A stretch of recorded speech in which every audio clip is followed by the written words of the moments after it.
신종 코로나 바이러스 감염증 예방을 위해서는 손 씻기를 생활해야 한다고 합니다. 이 영상은 일반 시청자분들뿐 아니라 신종 코로나 바이러스 감염증 환자를 대면하는 의료진들과 확진검사의 최전선에서 근무하는 임상병리사 선생님들의 감염 예방을 위한 영상입니다. 병원에서 근무하시는 선생님들은 손 위생에 대해 많이 봐오셨더라도 감염증 예방이 중요한 만큼 다시 한번 영상을 봐주시면 좋을 것 같아요. 철저한 손 씻기로 감염증으로부터 자유로워집시다. 먼저 손위생, 손 씻기, 그리고 손 소독입니다. 감염증으로 인해 사람들의 손 씻기에 대한 관심이 매우 증가하였습니다. 병원에서도 대중교통에서도 사람들은 손소독제를 많이 찾는데요.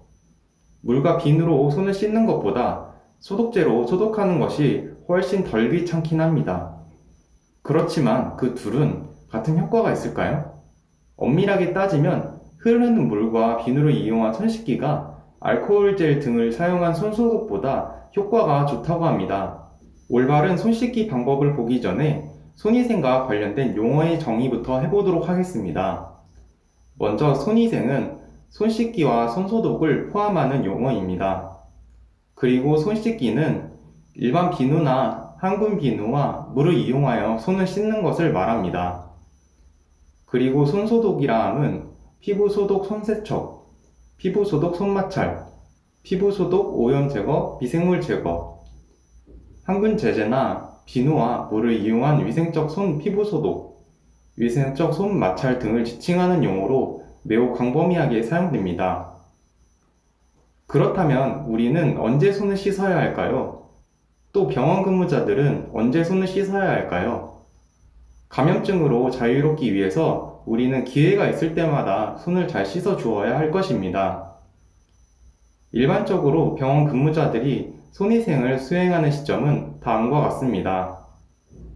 환자를 접촉하기 전, 청결 및 무균 처치 시행 전, 체액이 노출된 후, 환자와 접촉 후, 마지막으로 환자 주변의 기구 및 물건 접촉 후입니다.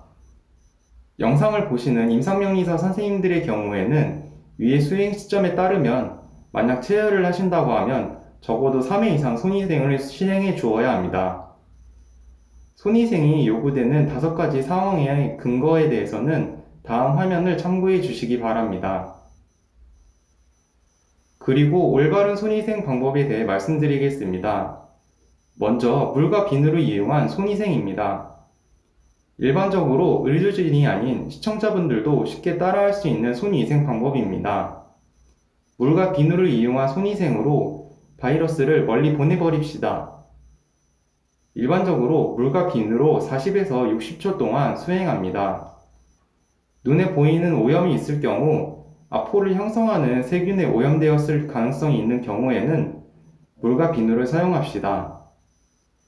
방법은 다음과 같습니다.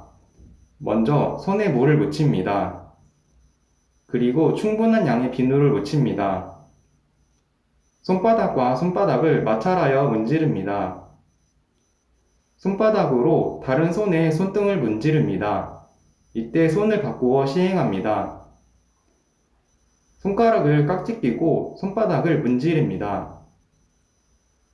손을 서로 맞잡고 손가락 뒷면을 손바닥에 문지릅니다. 엄지를 감아쥐고 회전하듯이 문지릅니다. 역시 손을 바꾸어 시행합니다. 손톱을 손가락에 마찰하듯이 문지릅니다. 역시 손을 바꾸어 시행합니다.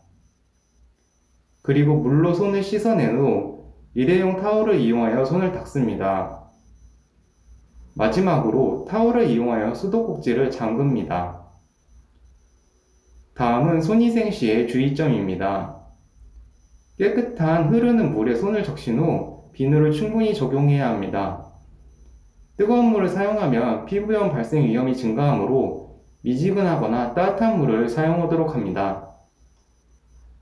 그리고 손의 모든 표면에 비누액이 촉촉하도록 15초 이상 잘 문지르도록 해야 합니다. 특히 손가락 끝과 엄지손가락 및 손가락 사이사이를 주의 깊게 문지릅니다. 그리고 물로 헹군 후 손이 재오염되지 않도록 일회용 타월로 건조시켜야 합니다. 수도꼭지를 잠글 때는 사용한 타월로 이용하여 잠급니다. 타월은 반복 사용하지 않으며 여러 사람이 공용하지 않습니다. 네, 선생님들, 물론 바쁜 근무 환경 속에서 손위생 시간 짧게 하실 수밖에 없는 건 알지만 코로나 때문에 난리인 요즘 조금만 더 오랜 시간 손위생 해주셨으면 좋겠습니다. 다음은 물 없이 사용하는 손소독제를 이용한 손위생입니다. 흔히 알고 있는 알코올 젤 등을 사용한 손위생 방법인데요. 알코올 젤로 20에서 30초 동안 시행하며 눈에 보이는 오염이 없을 경우 사용하는 방법입니다. 방법은 다음과 같습니다. 손바닥을 오므려서 손바닥 전체 표면에 알코올 젤을 묻힙니다. 그리고 손바닥과 손바닥을 마찰하여 문지릅니다. 다음은 손바닥으로 다른 손의 손등을 문지릅니다. 손을 바꾸어 시행합니다. 손가락을 깍지 끼고 손바닥을 문지릅니다. 손을 서로 맞잡고 손가락 뒷면을 손바닥에 문지릅니다. 엄지를 감아쥐고 회전하듯이 문지릅니다. 손을 바꾸어 시행합니다. 손톱을 손가락에 마찰하듯이 문지릅니다. 손을 바꾸어 시행합니다. 완전히 건조시킵니다. 다음은 손위생 시의 주의점인데요. 손이 마른 상태에서 손소독제를 모든 표면을 다 덮을 수 있도록 충분히 적용해야 합니다. 그리고 손의 모든 표면에 소독제가 접촉되도록 특히 손가락 끝과 엄지손가락 및 손가락 사이사이를 주의 깊게 문지릅니다. 손의 모든 표면이 마를 때까지 문질러야 하며 알코올 소독제와 손 비누는 동시에 사용하지 않습니다. 감염증 예방에는 손 소독보다는 손 씻기가 효과가 조금 더 좋다고 합니다. 물과 비누가 있는 상황엔 손 씻기를 수행해 주세요. 그리고 손위생 물품에 대해서도 말씀드리겠습니다. 손위생을 수행할 때 쓸 수 있는 제품은 상당히 많은데요. 다음을 고려하여 본인에게 맞는 물품을 사용하도록 합시다. 손소독 제제는 효과적인 살균력을 갖추고 자극이 적은 것을 선택합니다. 손위생 제품에 알러지나 기타 부작용이 있는 경우 대체할 수 있는 제제를 이용해야 합니다. 가능한 액산 제품을 사용하며 용기는 일회용으로 하여 오염을 예방하도록 합니다. 그리고 내용물이 남아있는 상태에서 보충하지 않습니다. 고체 비누를 사용하는 경우에는 건조한 상태로 보관되도록 합니다. 마지막으로 손소독제 용기는 청결하게 관리합니다. 네, 병원 선생님들을 위해 한 가지만 더 말씀드리자면 손위생 물품에는 각각의 익스파이어 데이트가 존재합니다. 지침에 맞는 사용기간을 준수해 주도록 합시다. 그리고 장갑 사용입니다. 이렇게 제가 손 씻기에 대해 말씀드려도 손을 씻는 것이 너무너무 귀찮다고 생각하시는 분들 계시죠? 아, 그럼 장갑을 끼고 다니면 되지 않느냐? 하고 말이죠. 장갑을 사용하면 손위생으로부터 자유로울 수 있다고 생각하실 수도 있지만 여전히 주의해야 할 사항이 있습니다. 사실 이번 문항은 라텍스 글러브 등을 사용하는 병원 근무자들을 위한 문항입니다. 먼저 장갑을 사용하더라도 손위생이 필요한 시점에는 손위생을 수행해야 합니다. 장갑 사용이 손위생 행위를 대신할 수 없다고 합니다. 혈액이나 체액 등에 노출될 위험이 있거나 점막 또는 손상이 있는 피부와 접촉할 때 장갑을 착용하도록 합니다. 장갑 사용 시 사용 직후에 바로 벗고 매 환자마다 장갑을 교환해야 합니다.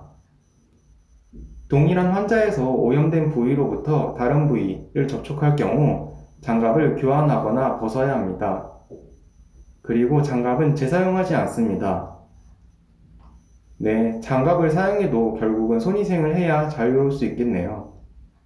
이상 손위생의 여러 가지에 대해 알아보았습니다. 다음은 감염증 확진 검사와 관련된 내용으로 찾아뵙겠습니다. 전국의 임상명의사 선생님들은 메르스 사태 때와 마찬가지로 2교대 또는 3교대에 가면서 레벨 D 전신보호구를 입으며 열악한 환경 속에서 확진 검사를 위해 검체를 검사하고 계십니다. 환자를 접점하는 모든 선생님들께 박수와 격려를 보내드리고 싶습니다. 바이러스가 멀리 떠나가는 그 순간까지 오늘도 고생하고 있는 병원 근무자들을 응원해 주셨으면 좋겠습니다. 감사합니다.